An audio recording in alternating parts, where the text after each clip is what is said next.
Hello everyone, welcome to my channel Hamida's world. চলে এসেছি নতুন একটা রেসিপি নিয়ে আপনাদের কাছে। তো এটা হচ্ছে চিকেন। আজকে চিকেনের একটা আপনাদের খুব সুন্দর রেসিপি দেখাবো। এই রেসিপিটাতে আমি কোনো কাশ্মীরি লঙ্কা ইউজ করব না। এই যে পেঁয়াজটা দেখছেন এখানে বেরেস্তা করে নিয়েছি, না কোনো ম্যারিনেশন করব, বিনা ম্যারিনেশনেই। তো এই পর্যায়ে আমি এখানে চিকেনগুলো অ্যাড করে দেবো।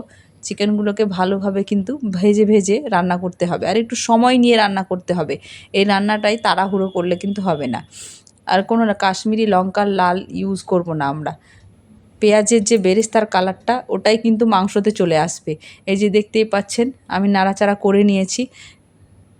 আমি লবণ দেব, এবার লবণটা ইউজ করছি এখানে। এক এক করে আমি সব মশলা দেব, একসঙ্গে কোনো মশলা দেব না। তো এইভাবে আমি নাড়াচাড়া করতে শুরু করে দিয়েছি।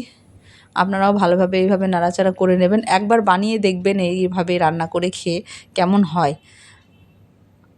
এই যে দেখতে পাচ্ছেন কালারটা, তো কি বলবো, কালারটা একদম অসাম চলে আসবে। আপনারা ধরতেই পারবেন না যে কোনো লঙ্কা ইউজ হয়নি।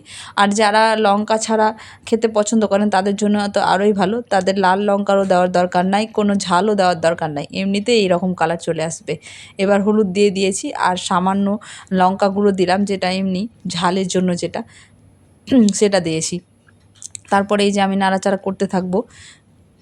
এখানে আমি এবার আদা রসুনের পেস্ট নিয়ে নিয়েছি। আদা রসুন একসঙ্গে পেস্ট করা রয়েছে, 2 চামচ নিয়ে নিয়েছি।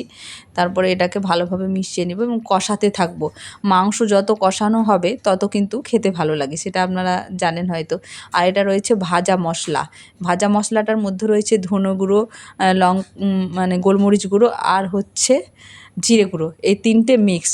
এটা আমি ভেজে একটা স্পেশাল মশলা তৈরি করি, সেটা এখানে ইউজ করছি। তারপরে আবারও আমি কষাতে থাকবো। কষানোটাই হচ্ছে মেন মাংস কষানো যত ভালো হবে আর যত সময় ধরে মাংস রান্না করবেন তত কিন্তু ভালো হবে। এই যে দেখুন কালারটা এত সুন্দর হয়ে গেছে যে মানে কি বলবো, তেলটাও ছেড়ে ছেড়ে গেছে, মানে মাংসটা পুরো একদম পারফেক্ট হয়ে গেছে। তেল যখন এইভাবে ছেড়ে দেবেন তখন বুঝতে পারবেন যে অনেকটা হয়ে গেছে।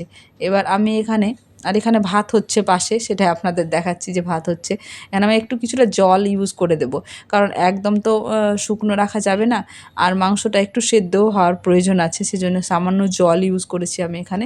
তারপরে এটাকে কিন্তু ঢাকা দিয়ে দেবো। এত সুন্দরভাবে ফুটছে আর কালারটা দেখুন, এত সুন্দর কালার এসেছে। আর একটু সামান্য জল দিয়ে দিলাম, জলটা কম লাগছিল বলে আর একটু জল দিয়ে দিলাম। আমি এখানে একদম কষা কষা করব, খুব ঝোল করব না। আর যারা ঝোল খেতে পছন্দ করেন তারা ঝোল করতেই পারেন, কিন্তু আমি এখানে সামান্য জল দিয়ে এটাকে মানে ফোটানোর জন্য চাপিয়ে দেবো।